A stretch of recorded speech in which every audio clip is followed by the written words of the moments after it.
Story 1. The pandemic changed a lot of social habits for people. I go out less, and when I do not see as many people or the same people I used to hang out with. Story 2.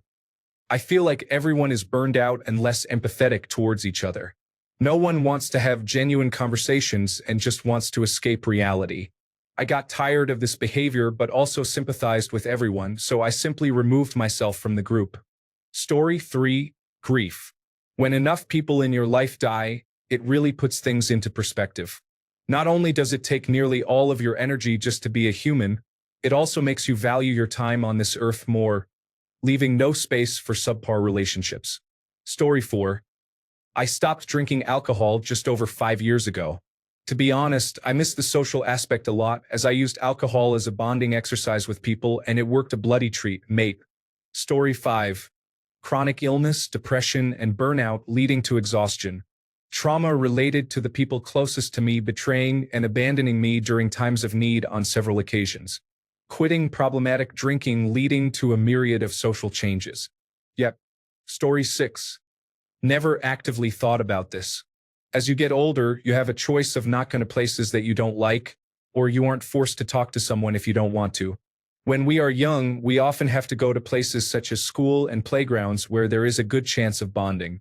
So I guess this happened to me. Also, it's very difficult to find the right person who gets you. Additionally, for me, life got busy. Story 7. I stopped hosting.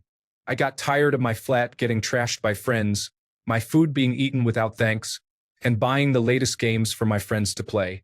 Once I stopped, I suddenly wasn't good enough to invite to anything else. Story 8. I ended up learning behind my back how people truly felt about me and what they thought of me. It really hurt me, so I took that information to heart, worked on myself, and sought professional help to improve. The same people still hold the same opinion of me, despite my hard work to improve, and very few people are allowing me a chance to redeem myself. So I decided to become more reclusive and private, as there were some folks who had made up their minds about me, and no matter what I did, it was not going to change their opinion. I was not going to pour my heart and mind into something unproductive. Story 9. For every 100 people I socialized with, I may have found one that I liked. For every 300, I found one that would be a long-term friend. People are fake. I used to try hard to have friends. I don't know why, maybe fear of being alone because that's what society told me I shouldn't do and that I should have lots of friends. Then I stopped putting in any effort at all with those who didn't put in effort with me. So freeing. I then realized I actually loved being alone. Now the only people I allow around me are good to be around. No drama. Go with the flow friends. We don't have to talk to each other but every few weeks or once a month or so, and I don't have to entertain them when I'm hanging out with them. Fake people mostly. Fake interactions. Story 10. I think most people are very self-centered and may suffer from undiagnosed mental illnesses. Unlike when I was a child in the early 2000s, I feel that young adults nowadays are more deceitful, slick, shifty, manipulative, conniving, and always plotting. It feels like people hide behind therapy language and socially aware talking points to lower your guard. Then, once your guard is down, they weaponize either their trauma or your trauma to wound you. Story 11. I value my free time and the time I spend alone. I still socialize and I see the value in having friends, but less frequently than I used to while younger. I make time for my interests and hobbies and have tried to find friends who enjoy my hobbies as well. Story 12. Quitting social media for a few weeks, seeing nobody checking in. Then a couple of months and realizing being invisible is kind of dope. No Harry Potter cloak needed. Forget distractions. Story 13. My social battery depletes rather quickly as I have gotten older. I work for a school district as information technology support, so I am pretty much spent socially by the time the workday ends. Story 14. One day I met for a morning coffee with friends after a wild night out. Every night out was wild with us, and we laughed and took pride in getting wasted. But I wasn't having fun. I was just going through the motions, thinking I was doing what every guy in his early 20s should be doing to socialize. On that morning, while we were talking about all that, I noticed the hand of one of the guys was shaking. I pointed it out, and he nonchalantly said, "Oh yeah, it does that until I have a drink." He then went on to tell us how he recently went to the doctor and was told he had liver damage from drinking. Not gonna have liver damage if you keep this up. But already had liver damage. That guy was 22. I was shocked, and I was open to them about it while they dismissed and downplayed it. Over the next few weeks, I took every opportunity to do something different other than drink, but that ultimately just resulted in most of them constantly passing on plans with me. I realized our group weren't even really friends with each other anymore, just a bunch of people enabling each other into alcoholism. So I stopped reaching out, and they never did. The kind of socializing I do now is much more fulfilling and rarely involves drinking, but even when it does, it's in moderation. Ever since then, I've even gone full years without drinking at all. I wouldn't say I had a problem. I wasn't addicted. Some of the others were, so maybe I'm lucky, but I don't miss it. Story 15. I got screwed over by almost everyone I was ever friends with, and some of my closest friends moved out of state. It became exhausting finding true friends that actually had good intentions. I finally gave up. Story 16. I quit drinking, so now I'm just bored all the time when I'm out. I also quit smoking, so people absolutely stink, and it makes me dislike them even more. Story 17. Just been an introvert for some time. I would rather read, watch TV, or go on nature walks. I used to have close friends, but once they moved or I moved, it's like they never existed, even when I reach out. So I accept it. Story 18.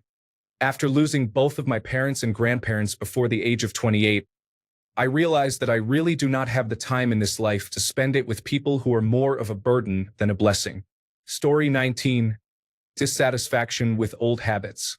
You mature eventually, or you rotate the same miserable cycle until you die. Now I prefer staying in with my lady and being a sloth. Good times. Story 20. Folks say they don't like people, and I get that. Groups of people can be difficult. Individuals? Maybe it's my natural curiosity, but I want to know each person's story, what makes them tick. Story 21. Never was a big socializer, but the older I get, the more I suffer from anxiety. Crowds, everyone has guns and short tempers, so I have to force myself to interact when I do. I actually prefer spending time with my puppy. Story 22. Too many people are unreliable, immature, and frankly do not have their act together. I am not trying to put in 100% of the effort or be your counselor. It is less stressful to be alone. Story 23. I used to be a social queen until someone drugged and raped me at a bar. Something about socializing and drinking lost its appeal after that, and I'm a huge homebody now. I kept feeling angry and disappointed by my social circle and felt that they would gossip and were kind of mean-spirited. I also turned 30, which helped me slow down. I'm so glad I don't live like that anymore, and I'm very selective about friendships. Story 24. I was planning to move in with my wife and my best friend to a shared apartment. We put our deposit down, but my friend didn't. They refused to see us to talk about why they dropped out in late 2020. I lost my trust and a lot of my confidence in making friends. I have mostly been sticking to myself and my wife these days. Story 25. I realized 90% of people just follow along with whatever is going on around them and contribute literally nothing. Then I realized most people who actually do things are pretty messed up for their own reasons. Not to mention the things they do are often pretty boring, unhealthy, or messed up when you look at it objectively. So now I love hanging out with people who are like me, people who hate hanging out with people. Because then we can sit around and talk about things that really matter to us. Cut the nonsense and get straight to the point. I love it. Story 26. On March 20th, 2021, I stopped using fentanyl, and I haven't had a single friend since. Well, my boyfriend and I stayed together. We have been together for 10 years. But other than that, no friends. Story 27. Once I hit my 30s, almost everyone I knew started having kids. They are too self-absorbed in their own worlds now for me to want to invest any more time socializing with them. They are always canceling or rescheduling, or they are totally distracted. Rest in peace. I'm trying hard to meet some child-free friends, but the older I get, the harder they are to find. Story 28. I used to be Captain Save-A-Ho out of my friend group.